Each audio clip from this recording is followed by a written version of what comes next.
यह एक बेहद भावुक और दुखद कहानी है। इस कहानी का शीर्षक है एक अधूरी चिट्ठी। गांव के एक छोटे से घर में सीमा नाम की एक लड़की अपने बूढ़े पिता के साथ रहती थी। माँ बहुत पहले ही चल बसी थी। सीमा पढ़ने में तेज थी और सपना देखती थी एक दिन शहर जाकर डॉक्टर बनेगी, लेकिन हालात इतने आसान नहीं थे। उसके पिता दिन रात मेहनत करके कुछ पैसा जमा कर पाए थे ताकि सीमा का एडमिशन शहर के मेडिकल कॉलेज में हो सके।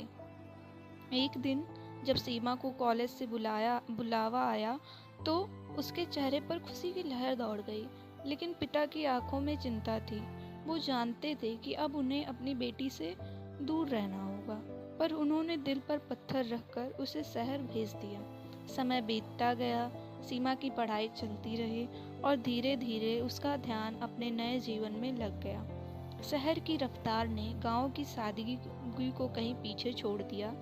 पिता हर हफ्ते उसे एक चिट्ठी लिखते थे, बस यही पूछते, खुश तो हो ना बेटी। लेकिन सीमा अब जवाब देने में देर करने लगी थी। एक दिन पिता की तबीयत अचानक बिगड़ गई। गांव में कोई डॉक्टर भी नहीं था। पड़ोस के एक आदमी ने शहर में सीमा को खबर दी, लेकिन जब तक सीमा पहुंची बहुत देर हो चुकी थी। पिता की मुट्ठी में भी एक चिट्ठी थी, अधूरी चिट्ठी। उसमें लिखा था, बेटी अगर तुझसे कभी कुछ मांगूं तो बुरा मत मानना।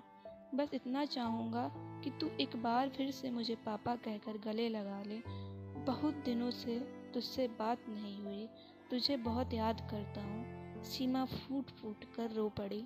वो चिट्ठी अब उसकी ज़िंदगी की सबसे बड़ी सज़ा बन गई, जो उसने कभी पूरी पढ़ी ही नहीं थी।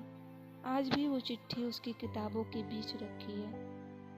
एक अधूरी चिट्ठी, एक अधूरी मुलाकात और एक अधूरी माफ़ी। तो वक्त रहते अपने माँ बाप की बातों को सुनना।